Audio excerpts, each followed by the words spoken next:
Hey, catechists and volunteers, we're to our final session dealing with the 7 sacraments. We've gone through the other 6. Last week we touched upon Christian marriage, the first of the 2 sacraments of service. And now we're focusing on the final sacrament of service, the final of the 7, the sacrament of holy orders. It's that sacrament where Jesus today continues to lead his church in the person of his bishops, his priests, and his deacons. All right, and so these 3 orders, this is why it's the only sacrament that's in the plural, right? We celebrate baptism, we don't celebrate baptisms. Even though communion we receive multiple times, we don't celebrate communions, we celebrate communion. Holy orders is the only one that's plural, because there are 3 different degrees of it. There actually used to be quite a few more, right? There were these minor orders, pre-Vatican II. The church has, at least broadly speaking, the church in Western culture has suppressed those and subsumed those roles into some other orders, right? The porter who would open the door of the church and ring the bell at prayer time, that's your greeter, right? Lectors and acolytes are instituted ministries. Lectors, acolytes, and catechists, for that matter, are instituted ministries within the church. They're lay ministries. Right? Not everyone who reads at Mass is a lector. That's why at Divine Grace Parish we call them proclaimers, because they're not instituted as lectors. Right? But that used to be a minor order. It wasn't the sacrament of holy orders, but it was one of those steps along the way to ordination.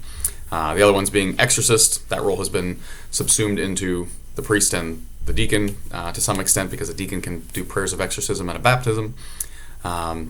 And the subdeacon, right, has been subsumed into the role of the deacon. So the major orders is essentially what we're looking at historically here. The bishop, the priest, and the deacon. There's a lot of material that you could cover in there. This is why we're sort of treating it as a separate lesson here, because to dig into the difference between each 3 of those things, you could take a good long while. Use as much time as you see appropriate. What are the resources that we're giving you in order to teach these things? One of those is, for all students, we've got this paper priest activity thing here. May not be the most exciting thing for 8th graders, but it is a good teaching tool.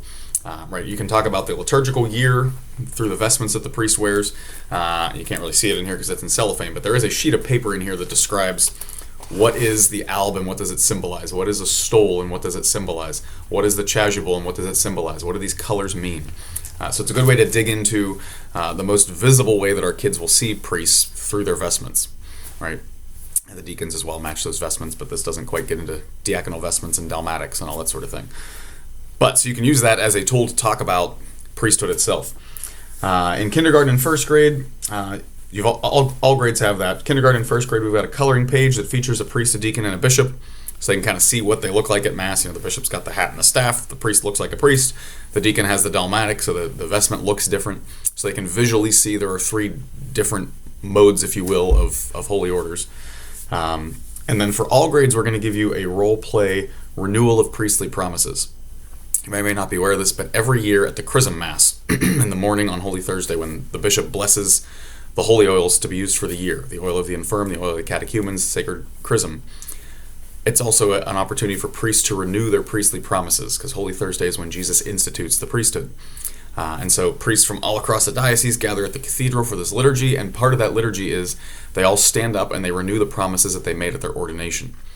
And so we're suggesting for you in a class, similar to what we did with the renewal of baptismal promises, have all the kids stand up, boys and girls, even though girls can't be priests, right? They can still go through this and pretend they're priests and pretend that they're renewing their priestly promises.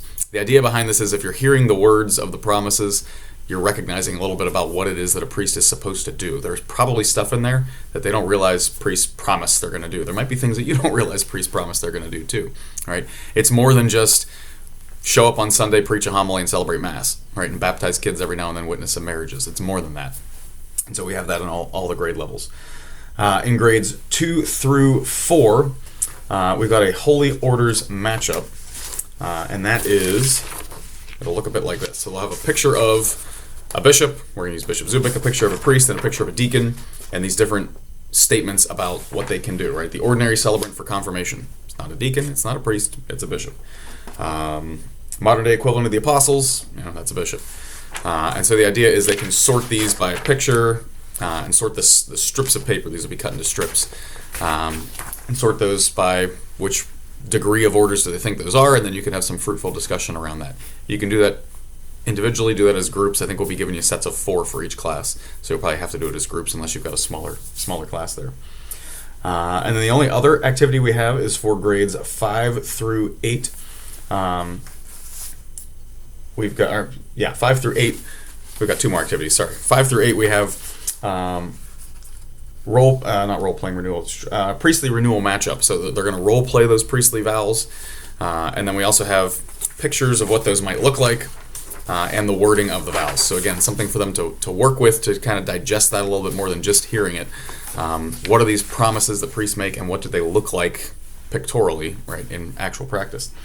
And then the last one that I almost forgot about is in 6th or 8th grade. We're also going to give you a handout, one for each kid, that'll look like this. It's the vesting prayers for priests. So it explains what each piece of vestment means. Unless you're an altar server, you've probably never seen this done. And even if you're an altar server, you might not see this done because the priest may just do it privately. But there's deep symbolism behind everything he's putting on for Mass, and this little vesting prayer explains a lot of that. So that kind of tying in with the paper priest vestment thing, right? We're kind of focusing especially on the role of the priest, because that's the role that they see most frequently. And then you can kind of tease that out for bishops and deacons. All right, we hope the session goes well. Let us know how these resources go.